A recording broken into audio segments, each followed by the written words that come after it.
வணக்கம் அன்பு மக்களே.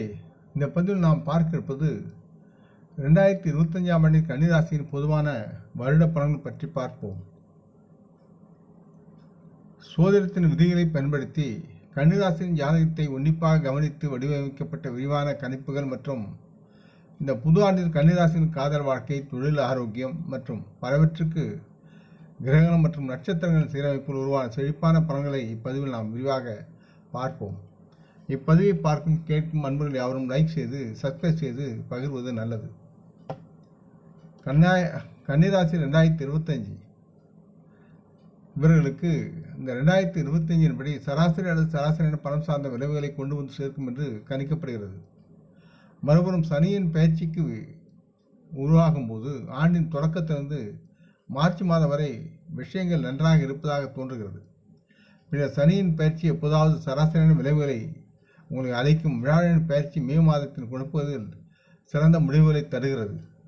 அதன் பிறகு அவர் சீரற்ற முடிவுகளை உங்களுக்கு தரக்கூடும்.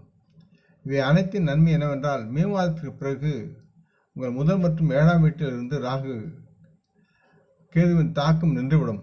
இதன் விளைவாக கன்னிராசியின் வணிகங்கள் இனிமேல் சிரமங்களை எதுவும் சந்திக்காமல் நல்லதொரு முன்னேற்றத்தை சார்ந்து செயல்படலாம். கன்னிராசியின் திருமண விஷயங்களிலும் இணக்கம் அதிகரிக்கும். திருமணத்தில் இதுவரை இருந்து வந்த தடைகள் மாறி உங்களுக்கு நல்லதொரு வழி பிறக்கும். ஒப்பீட்டு அளவில் பார்க்கும் பொழுது வாழ்வில் முன்னேற்றமும் ஆரோக்கியமும் அதிகமாக காணப்படுகிறது.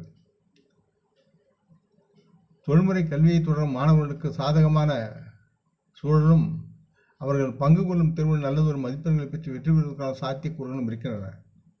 இந்த முறையில் பார்க்கும்போது சில விதிவிலக்குகளுடன் இந்த ஆண்டின் பெரும்பாலான சூழ்நிலைகள் கன்னிராசி மக்களுக்கு சாதகமான விளைவுகளையும் நல்லதொரு பலன் வழங்குவதாகவும் நீங்கள் திருப்தியுடன் வாழ்வதை நிச்சயிக்க முடியும் என்றும் நம்ப இடம் இருக்கிறது.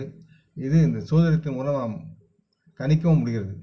ஆக இந்த பதிவை கேட்டு லைக் செய்து சப்ஸ்கிரைப் செய்து பகிரும் அன்புகள் யாவரும் வரமுடன் நலமாக தேக திரகாத்திராய ஆரோக்கியத்துடன் சகல விதமான தனதானிய அபராணி ஐஸ்வரனை பெற்று சர்வ காரிய ஜெயத்துடன் வாழ்வாங்க வாழ வேண்டும் என்று இறைவன் பாதம் படுகின்றேன்.